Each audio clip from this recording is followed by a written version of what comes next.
Bonjour à tous les amis, j'espère que vous allez tous super bien. Grâce à une Juventus de Turin de grande classe sous Massimiliano Allegri, hier soir a obtenu une victoire nette et précise et sans bavure face à la Salernitana.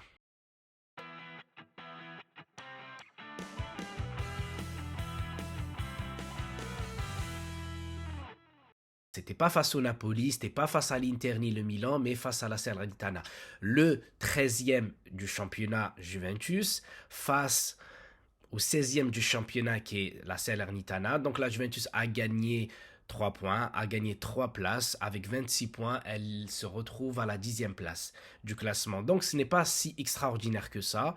Et ce que j'essaye de comprendre, c'est qu'on continue encore à jouer un jeu dégueulasse, à faire des passes, je ne sais pas, parfois j'ai vu que Danilo renvoyait le ballon dans le ciel, je ne sais pas combien de fois avec lui et Alexandro.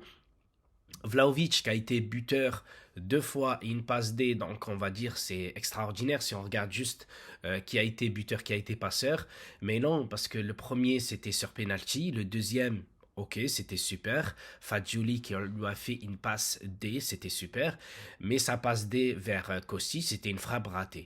Et après, on va encore me dire, oui, mais la Juventus a été super parce qu'elle a gagné 3 points face à une équipe 16e du classement, les amis, 16e du classement, donc il faut même pas s'enflammer. Là où on devrait s'enflammer, c'est que si la Juventus joue un jeu attrayant, un jeu où tu vois les joueurs, ils savent qu'est-ce qu'ils font sur le terrain, mais encore une fois, à part Vlahovic et Kostic qui ont été buteurs et passeurs. Le reste de l'équipe, ça n'a pas été terrible. Voilà, pour moi, ça n'a pas été terrible, même si j'aime beaucoup Locatelli, j'aime beaucoup ses relances. Mais le reste du temps, c'est une défense avec Danilo, Alexandro, et tu mets au milieu Bremer. Même si tu mettais Maldini de l'époque au milieu, ça ferait quand même une défense, laissez-moi, franchement, laissez-moi tranquille. Parce qu'une défense à 3 et après tu joues avec 3-5-2 encore et encore et encore, sachant que tu as 3 attaquants et tu as peut-être 4 attaquants sur les côtés, et tu as enfin tu as 2 attaquants de pointe, non même 3. Franchement, je ne comprends pas pourquoi l'équipe continue de jouer en 3-5-2. Voilà, ça c'est des choses incompréhensibles. Ensuite, si vous voulez parler ce qui se passe à l'extérieur de la Juventus, voilà, ça me dégoûte parce que, en fait, tous ceux qui essayent d'attaquer la Juventus, de la rabaisser, etc. et tout, le seul moyen qu'ils réussissent, c'est que la Juventus d'elle-même ne se défende pas. Quand tu as le président ou tu as le directeur général, si je ne me trompe pas, Calvo, qui dit mais c'est pas grave ce qu'ils disent sur la Juventus, mais un peu de respect pour la Juventus, car la Juventus respecte les autres. Là, j'ai pas l'impression qu'il se défend. Et si tu veux vraiment défendre ton club comme il faut, il faut les attaquer en justice. Il faut essayer de dire un dirigeant de l'État ou un dirigeant du football italien, il n'a pas le droit de dire ça publiquement qu'il déteste la Juventus. Parce que en disant ça, c'est que toute, on va dire même son témoignage, si tu veux, il n'est pas crédible. Parce que même les accusations, c'est pas crédible. C'est comme si moi je déteste quelqu'un et je vais tout le temps me plaindre auprès des autres. Mais à chaque fois, je dis que je le déteste. Donc on va comprendre que je le déteste tout simplement.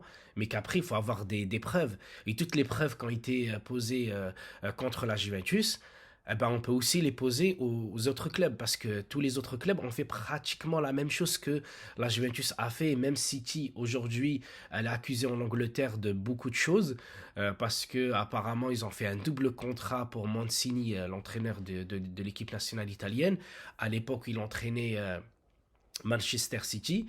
Mais c'était entre guillemets 2 sociétés différentes. Tu as le club et tu as une autre société qui l'a payé. Mais on comprend tout simplement que le grand chef, voilà, c'était lui qui donnait de l'argent à Mancini, mais il le donnait à, voilà, c'était différent. Mais ça reste quand même entre guillemets de la magouille, mais c'est autorisé. Tu as le droit de faire ça. Tu as le droit de lui dire, voilà, à la fin de l'année, au lieu que je te paye directement tes 10 millions, on va faire en sorte que c'est des primes. Parce que tu as fini premier, second, troisième. C'est ce qui s'est passé entre guillemets avec la Juventus. Mais comme tout le monde le sait, il n'y a pas de loi contre. une valorisation d'un joueur. Donc, tu as le droit de dire que ce joueur-là vaut tant et tant. À partir du moment où tu as l'acheteur qui est prêt à l'acheter, bah, tous ceux qui ont fait du commerce, tous ceux qui ont vendu, je sais pas moi, t'achètes ça 10 euros.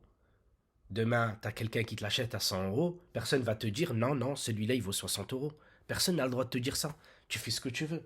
Donc, en gros, c'est ça. Et ça me dégoûte, moi, parce que nous, supporters de la Juventus, on veut bien la défendre. Mais derrière, on attend que la direction de la Juventus défende la Juventus. C'est eux qui ont le blason ici. C'est eux qui ont le logo. C'est eux qui ont le nom. C'est eux qui ont sur leur contrat employé de la Juventus de Turin. Donc, c'est à eux de défendre.